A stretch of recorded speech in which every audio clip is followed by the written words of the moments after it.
Well, welcome everybody. Those of you who are here and those of you who are on Zoom and those of you who will be watching either on Facebook or on YouTube later on. This is going to be a very interesting presentation. I want to start with some thanks to people who made this possible. We had advertisement and promotion in New Bern Now and Public Radio East, as well as some other places. But very much we thank the Unitarian Universalist Federation of New Bern for this venue here, because we really couldn't do it without them, and without the help of several people who are not only with the Unitarians, but also with the Carolina Nature Coalition. Oh, as I usually forget, I'm Michael Schachter, president of the Carolina Nature Coalition. And our secretary and our sec and tech expert here, Tom, he's at the board back there, and we have to thank him for his helping out and getting this going. Also have to thank our web manager, Connie Casey, who is on her way back here. She not only provided the refreshments here, but she also brought this, oh, here they come. She also brought this presentation forward. Matter of fact, the Riverbend Community Organic Garden, I had a little connection to it. I was kind of an exchange student. That is, several years ago, I knew both Connie and Barbara and some other people, and I would go there and I would mow around, and in exchange I would get some vegetables. So that was my thing. It was a great place. Oh, the other thing is, Connie, being our web manager, would like me to tell you that now you can donate online. You can go to our website, carolinanaturecoalition.org, and there is a donation button. So if you're here, you can donate here, but if you're listening to it online or on Facebook or on YouTube, you can go to our website and you can donate. So go ahead if you like what we're doing. Today, I am pleased to introduce our presenters, Mary Smolinski and Denise Kelly, for this evening's program. Our garden grows more than food, and that's so true. Mary is a transplant, pun intended, from a Vermont homestead. Her large vegetable garden measured 40 by 80 and was surrounded by flower beds. Mary is now learning how to garden in a very sunny, hot, humid, eastern North Carolina weather by volunteering with the Riverbend Community Organic Garden. Denise Kelly is a transplant from sunny California most of the time, where she had a small farm and a large garden with fruit trees, chickens, and beehives. Recently, Denise became a certified beekeeper with the state of North Carolina. She is president of the Craven-Pamlico Beekeeping Association, okay?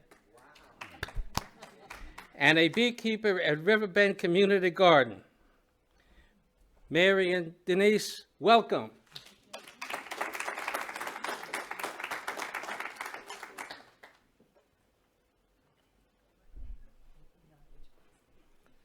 Good evening, everyone.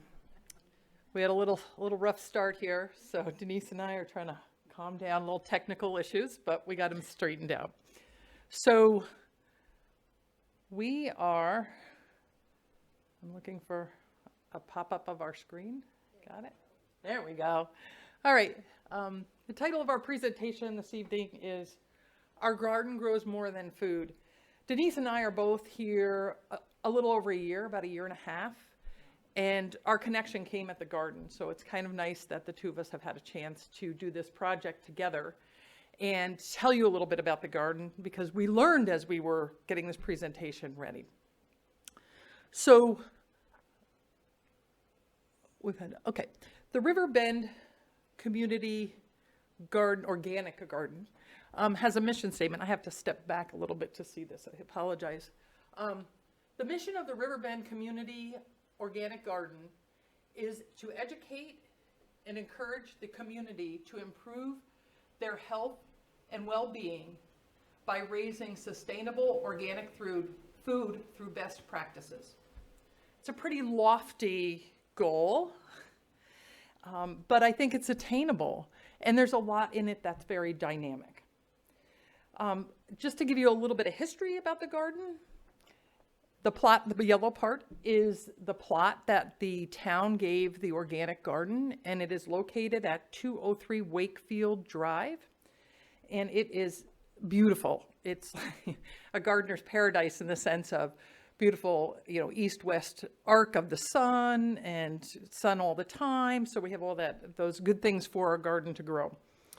In the spring of 2013, on Earth Day, April 22nd, they broke ground on a 100 by 100 plot, and you can see them turning it in the bottom left-hand corner.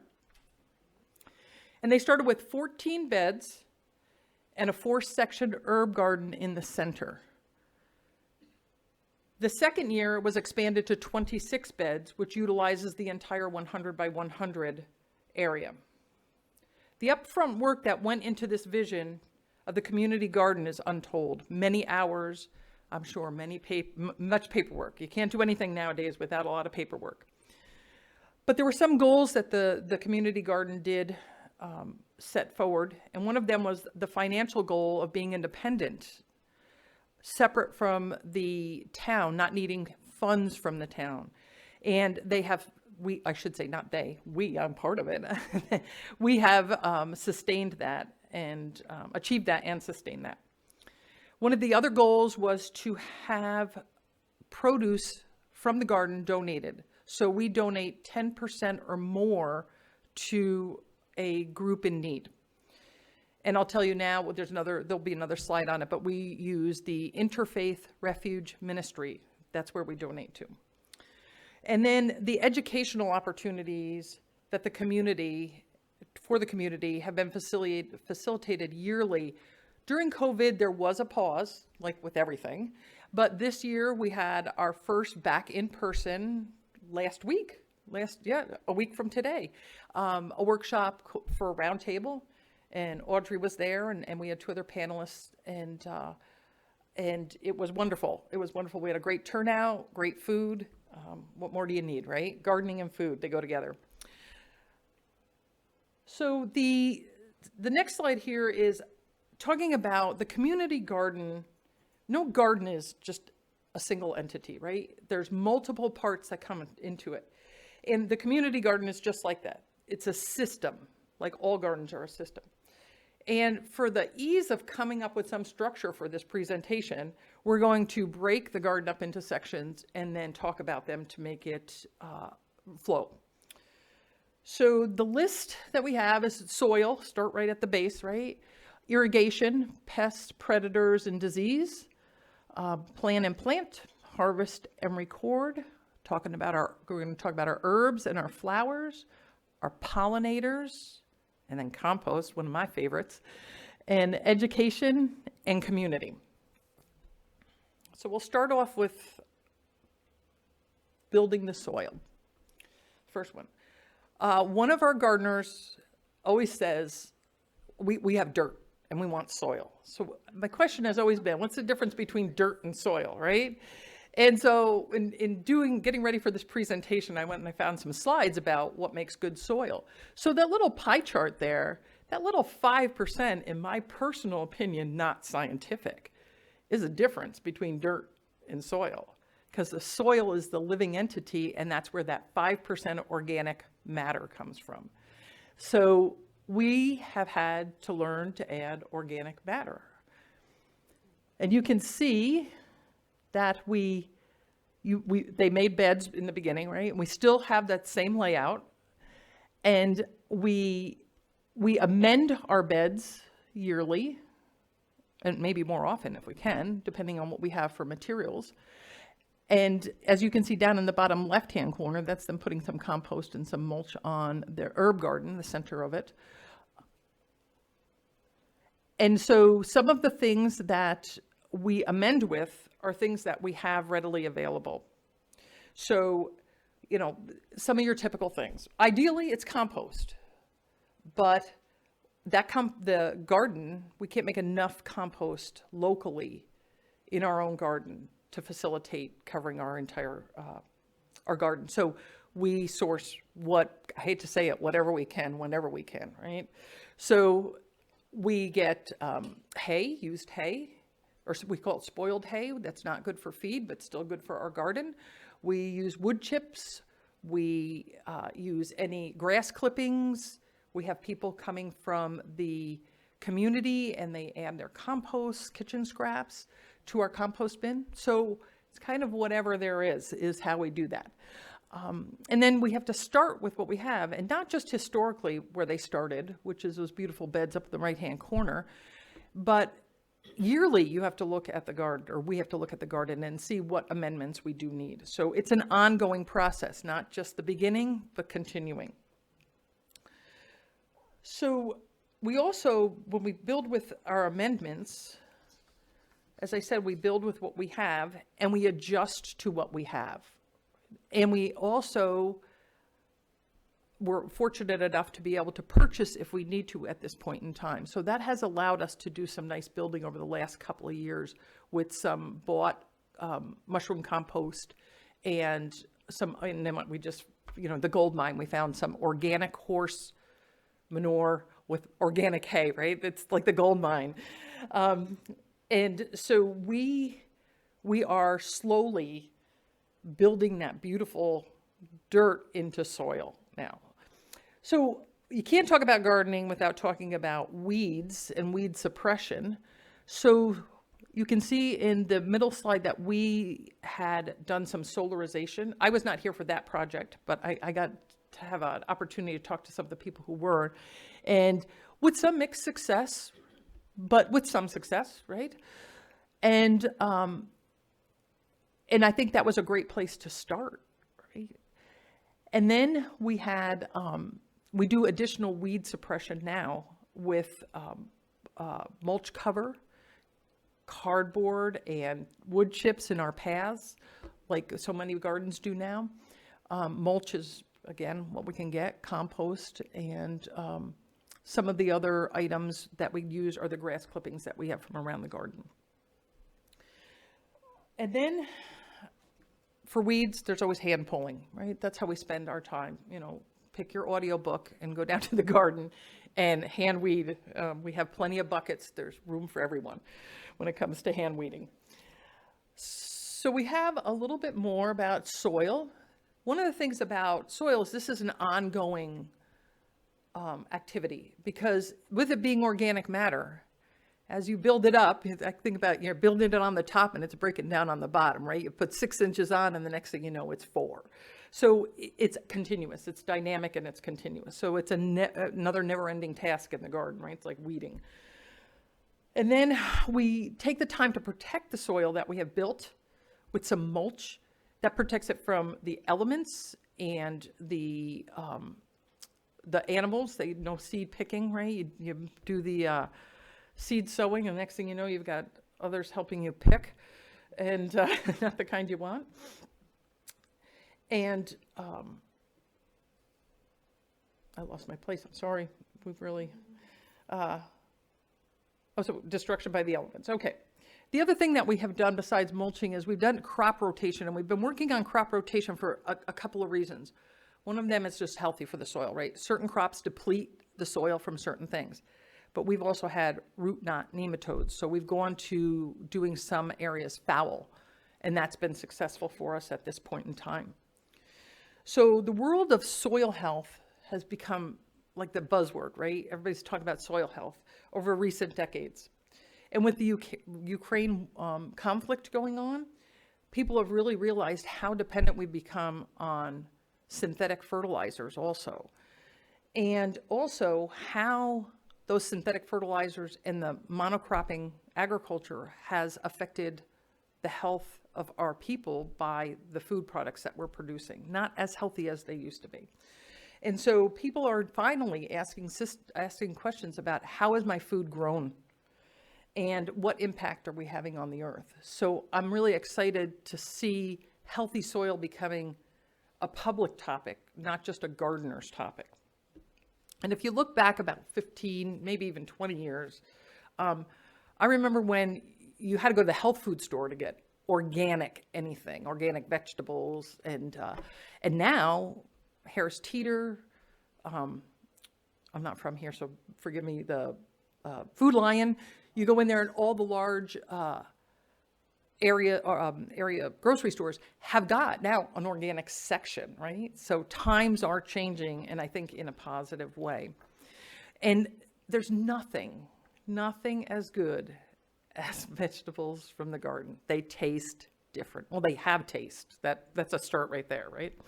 So healthy soil gives you healthy plants, and I would add to that healthy people in the long run. Now, I know this is not a very exciting slide, but I really like this slide because the founders of the garden took that first 50 by 100, maybe a little bit more, garden and watered it by hand in the beginning. And that's a task. I'm glad I came after the irrigation system was in. Now we have this beautiful irrigation system. And I had a very difficult, it's the bottom middle one. You can see that we have a valve on every garden bed. So we can be very selective about what we water and how much we water, because we also have it timed. So it's very nice so that we really conserve water, and we put the water where it needs to be, right? Not in the air, not to evaporate. So I know that's not a really exciting slide, but I like it. Okay, this one none of us are excited about, pests, right? So we started out, and there's a shot of, I believe that's Connie putting up the fence on the left-hand corner. When the garden first started, they had the wisdom to put a perimeter fence, an 8-foot deer perimeter fence in. I came from a really rural area, and we had deer, and I had a fence in my garden in Vermont, but they didn't walk up on my porch in Vermont, and they walk up on the porches here in River Bend. So I think that was wisdom. That was wisdom on the founders of the garden right there. And then they added a rabbit fence on the bottom, because the rabbits decided, well, the deer aren't going in, we might as well. So the rabbit fence on the bottom, right? And that was the start of keeping the pests out, right? And those are the larger pests. But then you get into the smaller ones, right? The little ones, the ones that come uninvited through the fence. And but with those came the predators, right? You start a garden, you get some of those pests, and then the predators come in. And if you take all the pests out, then there's no predators. So it's a good thing to have some, little. And they're the ones we miss picking out. That's how we keep it balanced, right? But by having those pests in there, the predators still stay, and you're not as vulnerable. You're not as vulnerable because they're there. And then as a result of keep wanting to keep the predators. We just have like a nice policy in the garden. It's a welcome predators policy. So we'll just let them stay. So everybody has their, I'm not going to say they're not so favorites, I guess that's the way you would say it. And these in the last year, I'm learning. So these were like big ones for me to learn about, right? These were probably the ones that would just say they were the worst ones this year. Probably.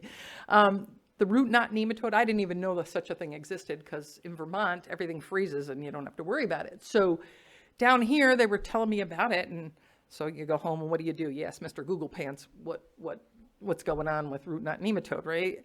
And I learned a lot about it, not just from the gardeners, but from being online. And I was very surprised at how easy it is to move it around. I mean, that was the thing that shocked me.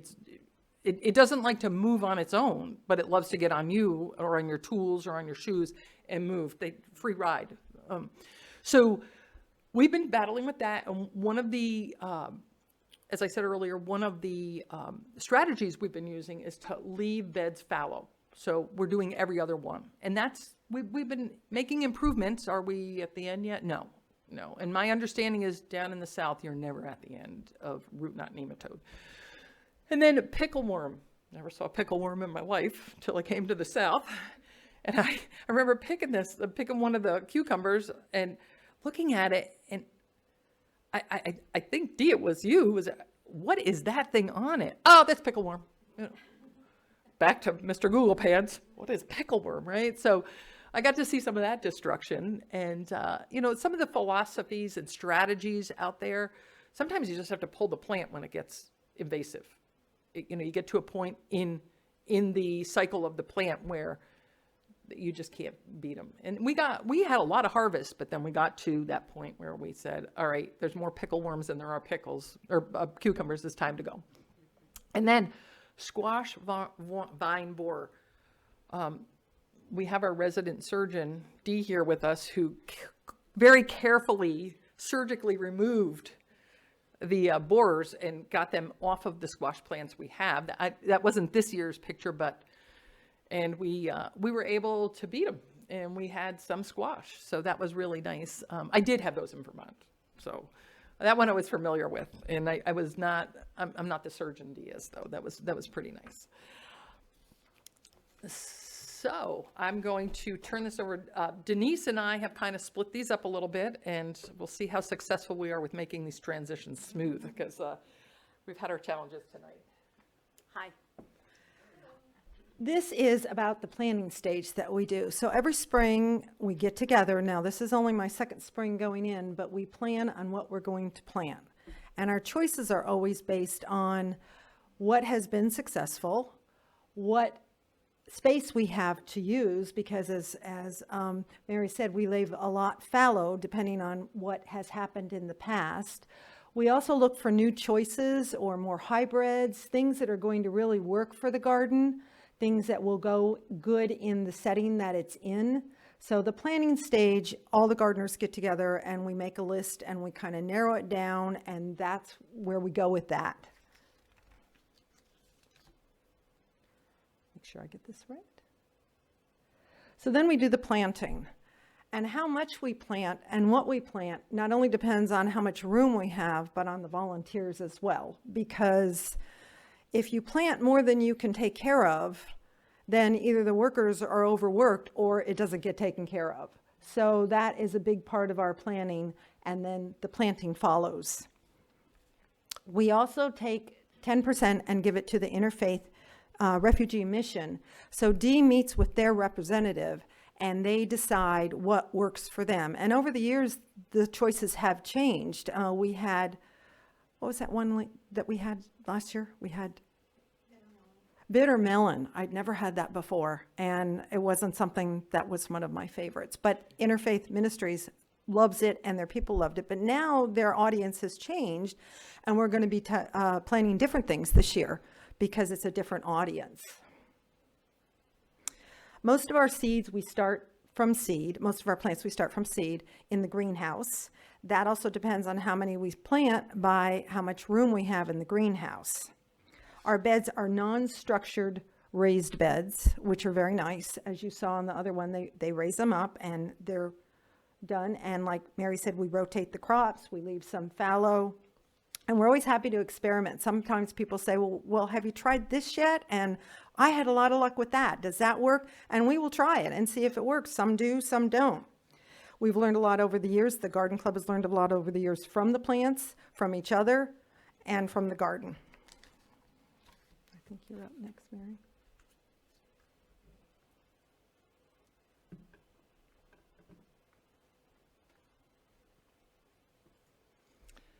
Okay, harvesting, kind of the goal of the garden is to get to the place where we're harvesting, right? And we've had many successes, as the pictures show, and we've had some lessons. We don't like to call them failures, they're lessons.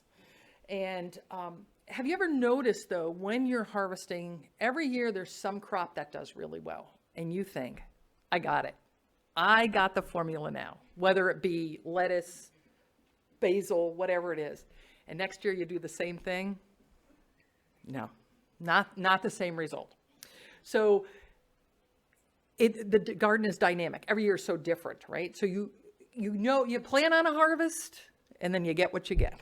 But instead of looking at it as I get what I get, we want to look at it as the bounty. We have this beautiful harvest that we get, and we are learning from the experience of how we got there. So one of the things that the garden does, and it does it very well too, and I was really impressed with this when I started working down at the garden. Everything gets weighed, all the produce gets weighed, and it's weighed in detail. On the right-hand side, the green number is to date 20,400 pounds in 10 years. That's a lot of food. And the percentage that's been given away has been an average of 11.7%. That's impressive, which is 2,000, almost 400 pounds of food. I mean, these are our totals, and I know for a while, you can see on the chart, they were not separating the herbs, but now we do that so that we get a clearer picture of what it is. But it helps us decide what's been successful and what hasn't.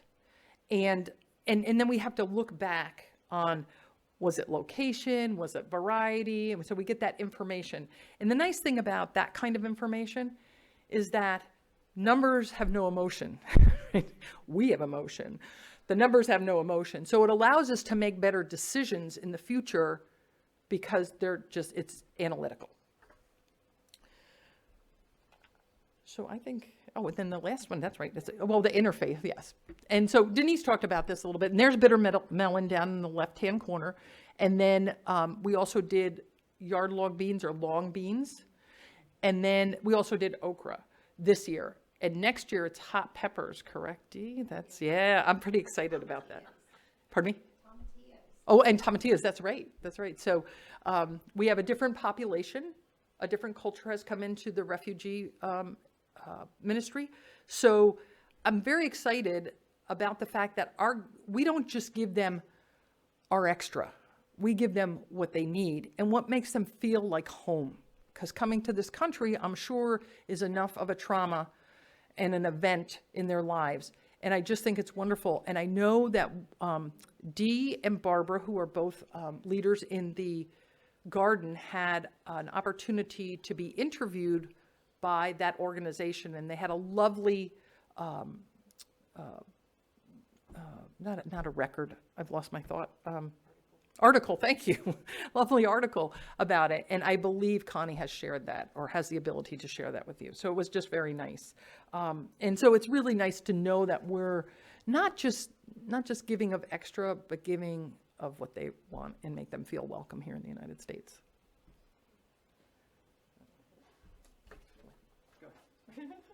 As we dance.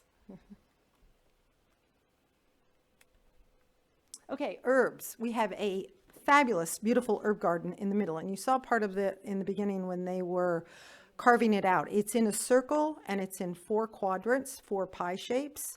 And the herbs we have are culinary, medicinal, and ornamental. And we grow herbs, one, to deter the pests, but also to give nutrients to the soil. They're one of the things that will give back to the soil.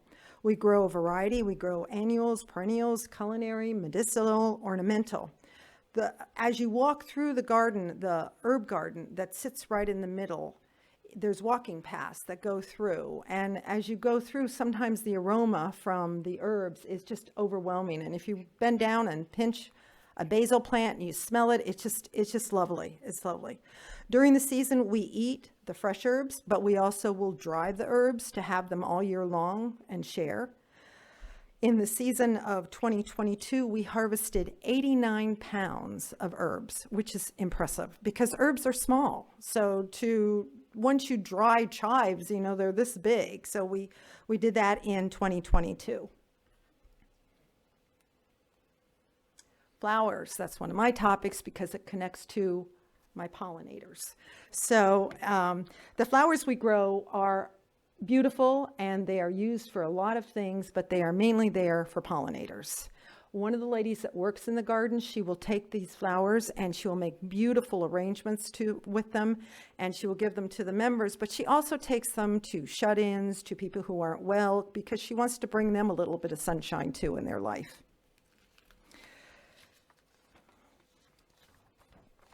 All right, now, here we are to one of my favorite topics. I didn't know much about the monarchs before I got here, but I did know a lot about pollinators, having kept bees. So this is our monarch butterfly habitat currently. In 2016, we established a habitat for the monarch butterfly.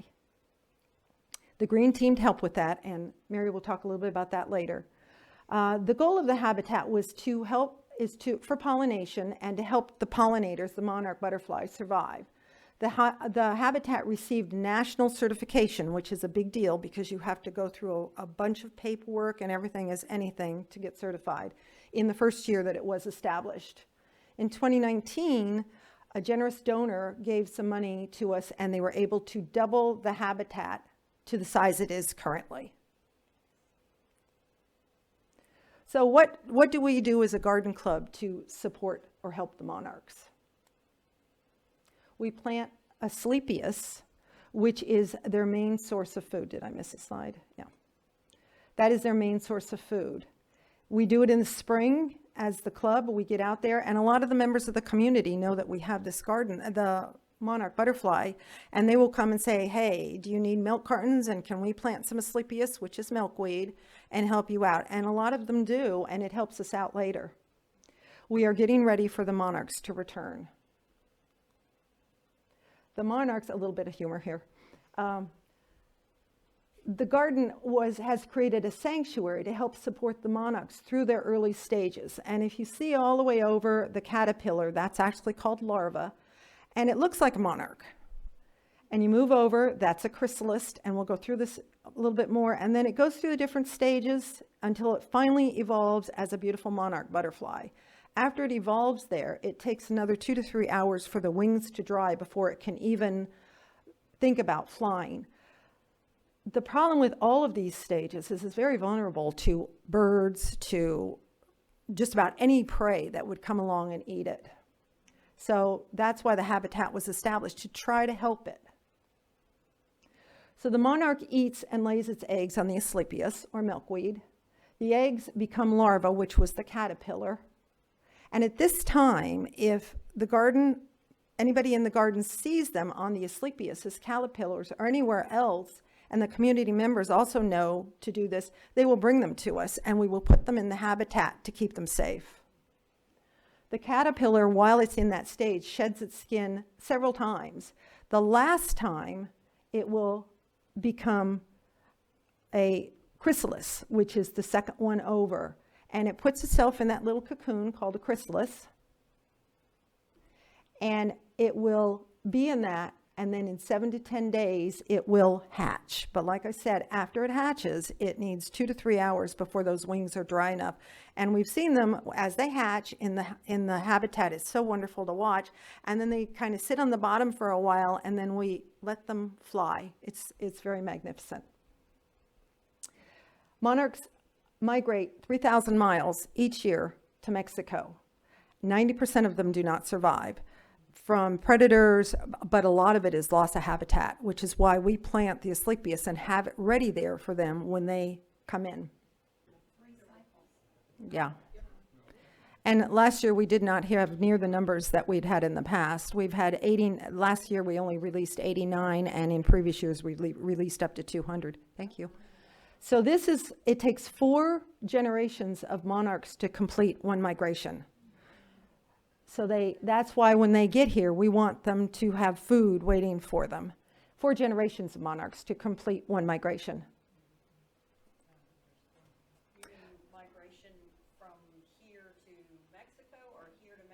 The whole round trip. It takes four generations. So they go so far, they lay eggs, they hatch, they do it again, and then they head back to Mexico. So it takes 4 generations of monarchs to complete that whole thing. So how can we support monarchs? Well, you can sign up. This is a very cool thing for Butterfly Highway, which is a publication that tells you what types of flowers to put in your yard. You can plant a pollinator garden. You can register your yard as a pollinator pit stop, which is basically a safe place for pollinators. And if you find a monarch caterpillar or a chrysalis, you can contact one of the garden folks and we will put it in our habitat and keep it safe. Now we get to my favorite topic, the bees. Fun facts about bees. Honeybees have been kept for 4,500 years. I gotta turn this way, sorry. Worker bees are always female and have stingers. Honeybees are the only bee that dies when it stings. They can carry up to 80% of their own weight. The darker the honey, the greater the antioxidants in it. And honey is the only foodstuff that contains all the necessary nutrients of life. They have found honey as in the pyramids, and it is still good. It does not go bad. The honeybee beats its wings 200 times per second. The average honeybee lives 4 to 5 weeks in the spring and summer and produces 1/12 of a teaspoon of honey. Just a little fun fact, at the end of summer, the honeybees throw out the males, which are called drones, because they don't do any work and they eat too much food. So they are thrown out at the end of summer. Yeah. They keep their hives year-round at 95 degrees. And they do not see colors. They see colors through ultraviolet spectrums. Oh, I did it again, sorry. Okay, so this is our setup at the garden. When I got here, I was so excited to find out they needed a beekeeper. These are what are called top bar hives. And top bar hives are very different from the ones you see out in the farmers' pastures and stuff, which are the square ones. Those are the honey making hives. Those are basically for honey. These are basically pollinator hives. They are not, we don't get honey out of these. You leave the honey at fall for the bees to eat all winter long. But it's most like a natural habitat for them. It's like they would find something in nature, in a tree or in a house or something, and that is what it looks like. We established those hives in 2018. So how can you be responsible? Bees are responsible for 80% of our pollination and 30% of the world's food. 2 things you can do. You can make a dedicated garden, just like with the butterflies. That provides food for them year-round, and don't contaminate your flowers with pesticides, because when they land on them and they get that pollen that has pesticides on it, it kills them. Also, fun fact, you may occasionally see bees sleeping in flowers. They basically work themselves to death in the summer, which is why they only live 4 to 5 weeks, and you will see them sleeping in flowers.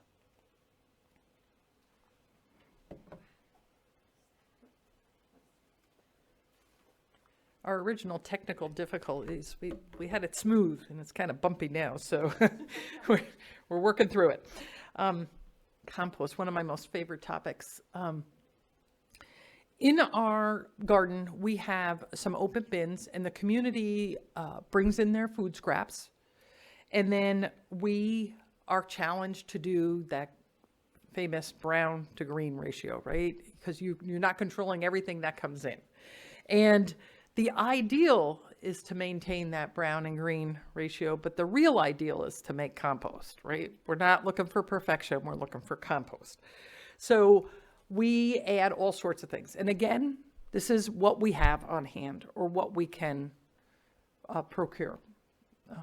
So we use, like everybody else, grass clippings, shredded paper, kitchen scraps, wood chips, spoiled hay, whatever like everyone else does. This year, we're working on a little bit more of a system to see if we can get some better compost, or more consistent compost, and not leave it. We've had some lovely compost, and we've been so busy doing something else in the garden that our compost, like I said in the beginning, where the organic breaks down enough, well, we got it. It was no longer not enough to spread around. So we want to make sure this year that we stay on top of that a little bit after the effort we put in.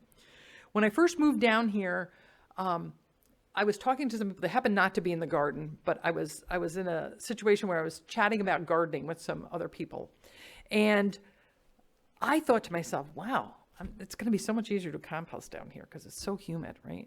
Somebody goes, oh no, you got to water your compost. You got to keep it wet. And I'm like, it's so humid. They're like, yeah, but it's hot and humid. So the compost dries out. So I thought, okay, I can't go with my mindset on compost. I have to learn how to compost here. And then the generosity of the people in the garden and their wisdom and their knowledge, I learned how to do compost better. I learned how to do southern compost, I guess you'd say. Unique to this climate. And then sometimes in the compost bin, you need to be open to change. On the right-hand side, that is a papaya tree. There was a plant growing in the compost, and nobody knew what it was. First of all, it was okra, and then I don't know enough of the plants down here to be able to tell. I was just watching it, and I'm watching everybody's guesses. Then I believe it was Dee had done some research, and comes in, it's papaya. Well, then it became the topic of the garden, right? Is this thing going to make it? Because papaya is a tropical plant. Just to let you know, we're not tropical here, so what's going to happen, right? So we let it go. And that's what we got. It grew to over 10 feet. I don't know exactly how tall it got, but it was big. And it actually grew papayas. And so the part that was interesting is the green team, which we'll talk about in a bit. Some of the students took some of those green papayas, and there's an Asian like slaw that you can make with it, and they loved it. So we not only got this huge tree, we got papayas off of it, and somebody enjoyed the harvest. So it was really a unique thing. So it really taught us to be open to change, because you know how it is. You get something in your compost and you pull it because you're trying to grow the compost, not the other stuff. So anyway, I thought that was really interesting, and it was a lot of fun because everybody would come down. You're checking out the papaya. What's going on with the papaya? So that was a lot of fun. So, Denise, I think you're up next. Yeah. I'm just going to step to the side because we have a couple of these that we step back and forth. So, of course, one of our missions, as you saw early on, is education, and we try to educate each other. We educate Dee through the Green Team, which will be talked about in a minute, which is a high school group. We educate our neighbors. We educate different groups. And in the very beginning, when Riverbend was first established, there was a paper called the River Bender. And we used to put an article in that on a weekly basis.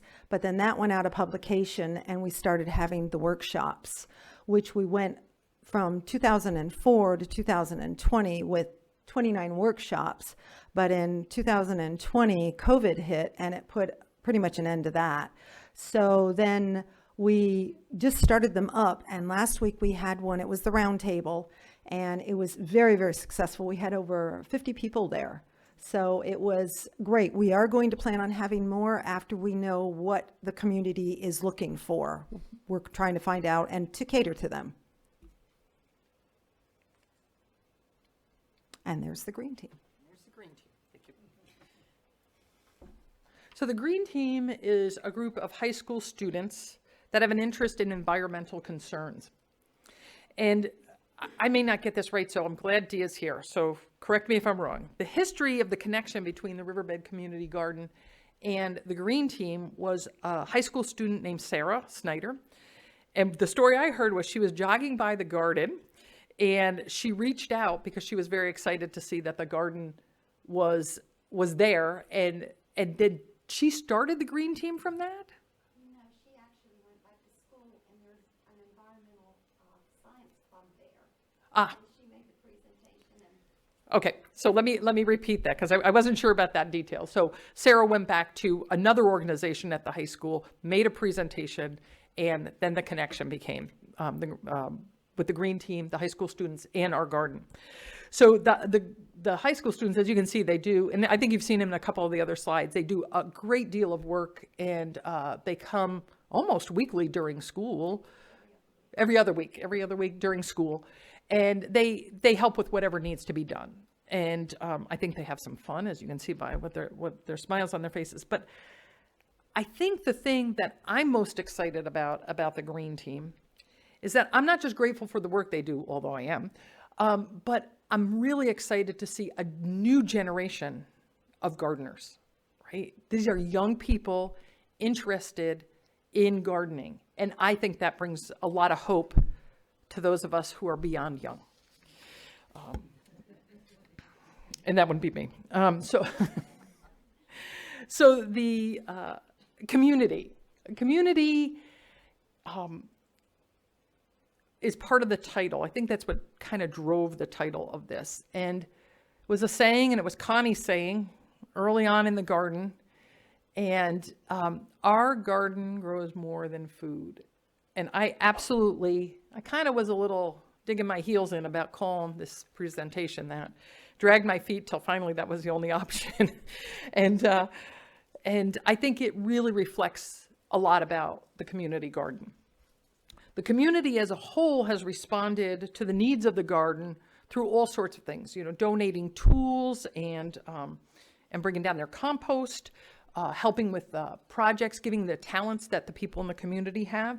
And then, of course, the community garden responds by providing produce. That's the broad experience of the community garden.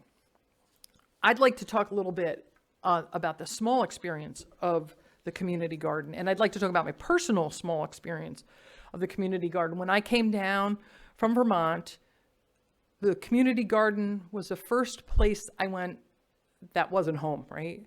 And I was welcomed there right away. And as a northern gardener, I had to learn how to garden southern.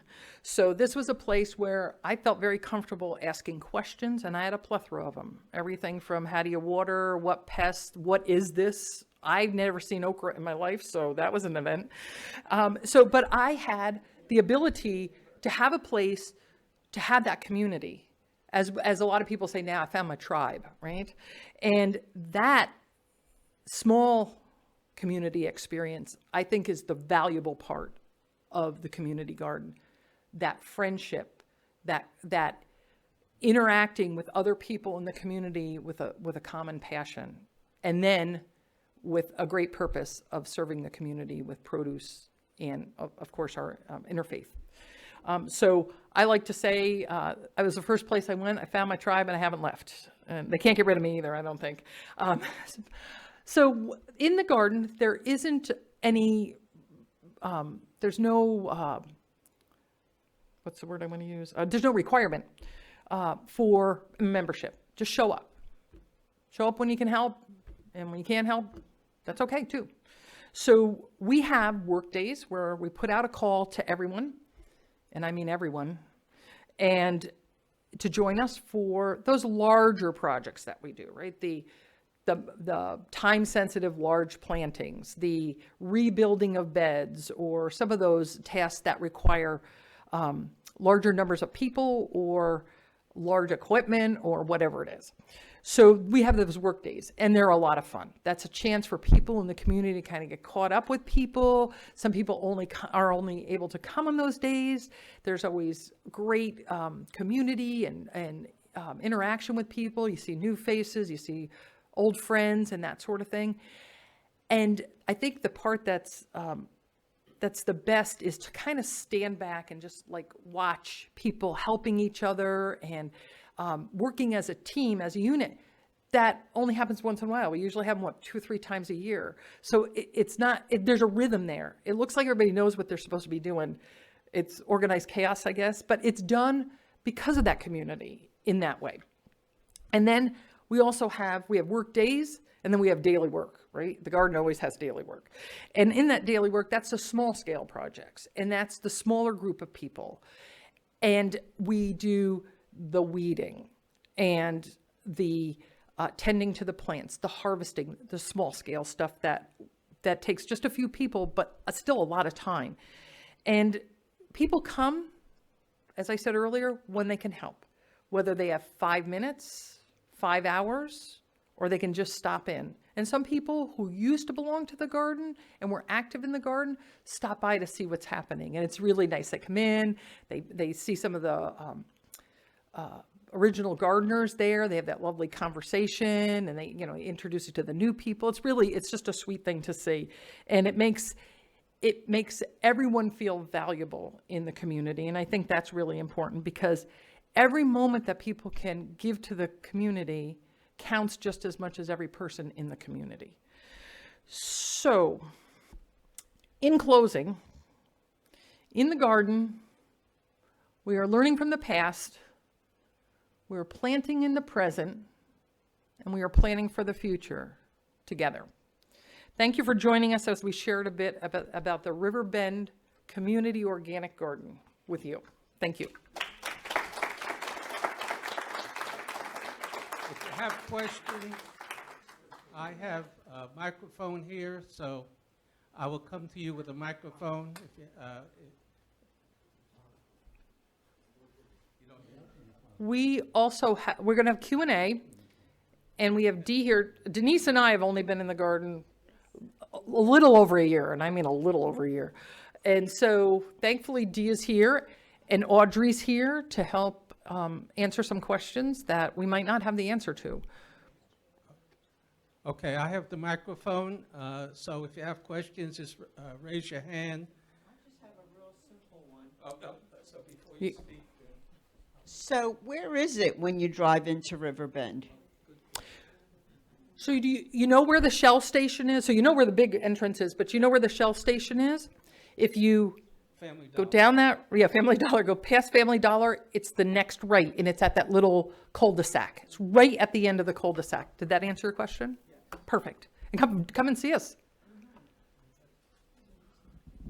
I had great success in growing hatch green chilies this past summer, and I was wondering if I could put in a request for a crop of hatch green chilies. I think that would be, I'm going to come up to you afterwards, and I'm going to take the name down, and we'll see how we do with it. How's that sound? Do you use the seeds from your plants to grow the next Seed saving? We do some of them, not all of them, but we do some of them. We have long beans. We're not doing it this year because of the root knot. Right. That's right. I forgot I'm that. sorry, we're not seed saving this year because of the root knot nematode. Yeah. So we're trying to eliminate anything that we might, go ahead. Wait, you need the microphone. What Thank you. happened, I think it was 2021, the number tanked, like every, COVID. Yeah. So we had less people, oh, okay. right? So So, it yeah. it wasn't a crop failure, you just didn't have enough people. That was the worst year for root knot nematode. So it was a combination of the two. Okay. Yeah, yeah. And that was also the year that they started doing every other row fallow too. So the answer is yes, yes, and yes. So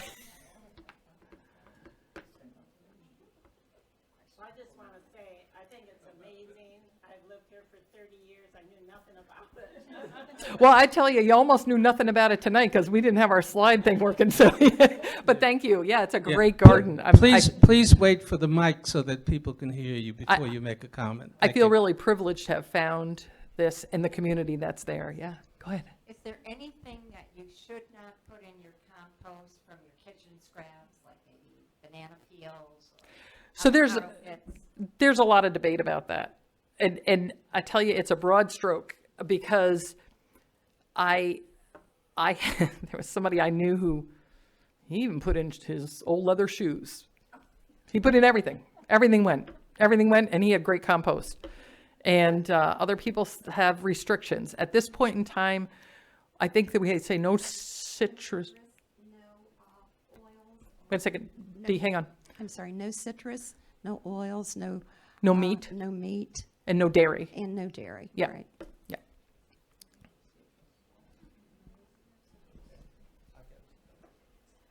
And when did the garden start originally? 2013, 2013 Earth Day, April 22nd. Yeah, it's 10 years old. I didn't realize that until I was like 11, yeah. Anything else? I want to thank all of you for being patient with us too. This has been I was surprised about the no citrus. I had always put citrus in my compost. I didn't notice any problem. Tell me. in my home one, I put citrus, I put everything in it. Oh, Yeah. If you don't behave, you go in it too. No, I'm only kidding.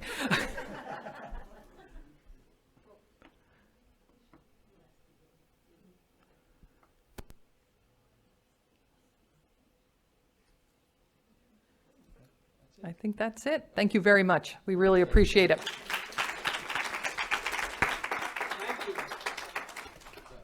Thank you very much. That was a great presentation.